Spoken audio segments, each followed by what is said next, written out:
how many of your decisions on whether it's entertainment assets that you're purchasing or countering, say, WeChat Pay with Alipay and the strategic land grab that's going on in Southeast Asia right now, how much of it is driven by your competitive spirit with Pony Ma or others? Pony did not have any experience of globalization, right? Not like us. There is a competition. I think, well, first, Alipay has been lonely running around for 10 years, no competitor, which is good for Alipay, but it's not good for the mission we want to do. When Tencent Pay came in, at the beginning, I think Alipay said, wow, we have a competitor. But I think when you're asking people now today, they're getting more fun because they know there's somebody we can work in together, we can influence more people, we can make the market bigger. And this is the fun part. I think Tencent Pay are learning a lot from us.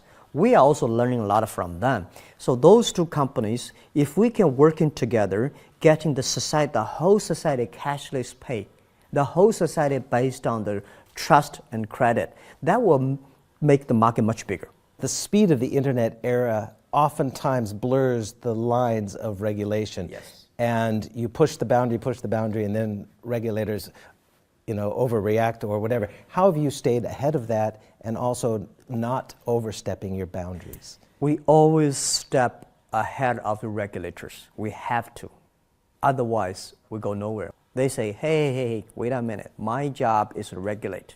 My job is not about innovation. My job is not to improve the other people's life. That's your job. It's the painful processing that Alibaba is learning. How have you stayed close to the fire, though, without being burned? We are very careful. When we're young, it's okay. Now we're big.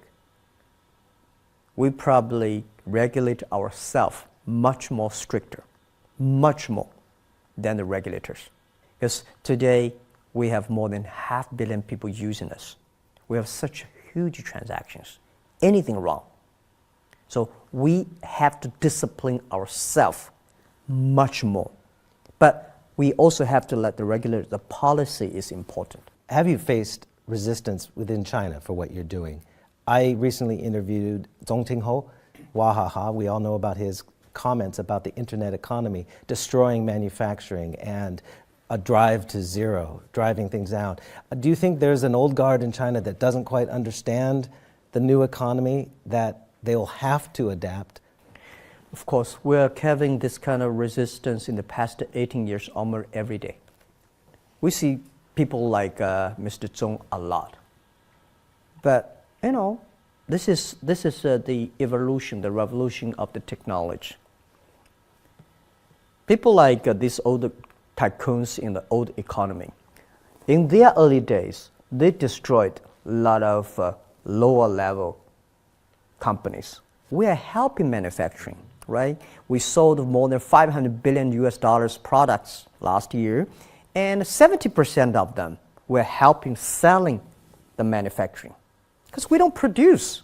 Without us, these 70% of the $500 billion manufactured products will never be able to reach the consumers. Will you facilitate reform at the state-owned enterprises from the outside? Because the vested interests want to keep the status quo. Yeah, we're pushing that. And this is why a lot of banks don't like us in China. We're not necessarily interested in buying the banks to change it.